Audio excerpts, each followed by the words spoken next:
ಇನ್ನು ಸಚಿವ ಸ್ಥಾನ ಕೈ ತಪ್ಪಿದ್ದಕ್ಕೆ ಮಂಕಾಳ ವೈದ್ಯ ತೀವ್ರ ಅಸಮಾಧಾನಗೊಂಡಿದ್ದಾರೆ, ಬೇಸರವನ್ನ ಹೊಂದಿದ್ದಾರೆ.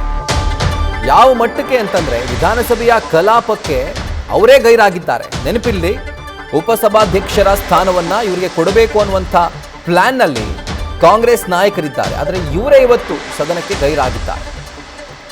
ಆ ಸ್ಥಾನವನ್ನು ಕೂಡ ಸ್ವೀಕರಿಸೋದಕ್ಕೆ ಹಿಂದೇಟು ಹಾಕಿದ್ದಾರೆ.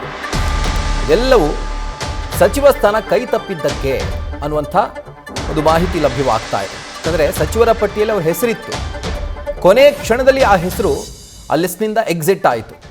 ಸೊ ಹೀಗಾಗಿ ಕೊನೆ ಕ್ಷಣದಲ್ಲಿ ಹೆಸರನ್ನು ಕೈ ಬಿಟ್ಟಿರೋದಕ್ಕೆ ಅವರು ಬೇಸರಗೊಂಡಿದ್ದಾರೆ, ಬೇಸರವನ್ನು ವ್ಯಕ್ತಪಡಿಸಿದ್ದಾರೆ, ಅಸಮಾಧಾನವನ್ನು ವ್ಯಕ್ತಪಡಿಸಿದ್ದಾರೆ. ಆ್ಯಂಡ್ ಇವತ್ತು ಸದನಕ್ಕೆ ಉಪಸಭಾಧ್ಯಕ್ಷರನ್ನಾಗಿ ಅವ್ರನ್ನ ಮಾಡಬೇಕು ಅನ್ನುವಂಥ ತೀರ್ಮಾನವನ್ನು ಕಾಂಗ್ರೆಸ್ ನಾಯಕರು ಮಾಡಿದ್ರೂ ಕೂಡ ಡೆಪ್ಯೂಟಿ ಸ್ಪೀಕರ್ ಅಂತ ಹೇಳಿ ಅವ್ರನ್ನ ಕಾಂಗ್ರೆಸ್ ಹೈಕಮಾಂಡ್ ಸೆಲೆಕ್ಟ್ ಮಾಡಿದರೂ ಕೂಡ ಅವರು ಇವತ್ತು ಸದನಕ್ಕೆ ಗೈರಾಗಿದ್ದಾರೆ. ಅವರೇ ಬಂದಿಲ್ಲ ಸದನಕ್ಕೆ. ಹೈಕಮಾಂಡ್ ಸೆಲೆಕ್ಟ್ ಮಾಡುವುದು ಅಂತ ಹೇಳೋದಕ್ಕಿಂತ MLAಗಳು ಆಯ್ಕೆ ಮಾಡುವಂಥದ್ದು. ಆದರೆ ಕಾಂಗ್ರೆಸ್ನ ಹೈಕಮಾಂಡ್ನ ಲೆಟರ್ ಹೆಡ್ನಲ್ಲೇ ಈ ಒಂದು ಮಾಹಿತಿ ಬಂದಿತ್ತು, ಡೆಪ್ಯೂಟಿ ಸ್ಪೀಕರ್ ಇಂಥವ್ರಿಗೆ ಕೊಡಬೇಕು ಅಂತ ಹೇಳಿ. ಇವರ ಹೆಸರು ಸಚಿವರ ಲಿಸ್ಟ್ನಲ್ಲಿತ್ತು, ಲೆಟರ್ ಹೆಡ್ನಲ್ಲಿ ಇರಲಿಲ್ಲ. ಬಟ್ AS ಪೊನ್ನಣ್ಣ ಅವರಿಗೆ CM ಅವರ ಪೊಲಿಟಿಕಲ್ ಸೆಕ್ರೆಟರಿ ಹುದ್ದೆಯನ್ನು ನೀಡಲಾಗಿದೆ. ಸೊ ಹೀಗಾಗಿ ಇವರನ್ನು ಉಪಸಭಾಧ್ಯಕ್ಷರನ್ನಾಗಿ ಮಾಡಬೇಕು ಅನ್ನುವಂಥ ನಿರ್ಧಾರವನ್ನು ನಾಯಕರು ಮಾಡಿದರು, ಕಾಂಗ್ರೆಸ್ ಪಕ್ಷದ ನಾಯಕರು.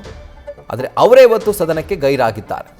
ಸೊ ಎಲ್ಲೋ ಒಂದು ಕಡೆ ಸಚಿವರ ಲಿಸ್ಟ್ ಏನು ಬಿಡುಗಡೆ ಆಗಿತ್ತಲ್ಲ, 2ನೇ ಹಂತದ ಕ್ಯಾಬಿನೆಟ್ ವಿಸ್ತರಣೆಯ ಸಂದರ್ಭದಲ್ಲಿ, ಆಗ ಲಿಸ್ಟ್ನಲ್ಲಿ ಹೆಸರಿತ್ತು. ಬಟ್ ಪ್ರಮಾಣ ವಚನ ಕಾರ್ಯಕ್ರಮಕ್ಕೆ ಮಾತ್ರ ಆ ಜಾಗದಲ್ಲಿ ಇವರು ಇರಲಿಲ್ಲ. ಸೊ ಲಿಸ್ಟಲ್ಲಿ ಹೆಸರು ಬಂದಿದ್ಯಾಕೆ, ಕೊನೆ ಕ್ಷಣದಲ್ಲಿ ಕೈ ಬಿಟ್ಟಿದ್ಯಾಕೆ, ಒಂದು ರೀತಿಯಾದಂಥ ಮುಜುಗರ ಉಂಟಾಗಿತ್ತು. ಆ್ಯಂಡ್ ಇದೆಲ್ಲವೂ ಕೂಡ ಅವರ ಆಕ್ರೋಶಕ್ಕೆ ಕಾರಣವಾಗಿದೆ. ನ್ಯೂಸ್ ಫಸ್ಟ್ ನಿರ್ಭೀತಿಯಿಂದ ನಿಮ್ಮ ಪರವಾಗಿ.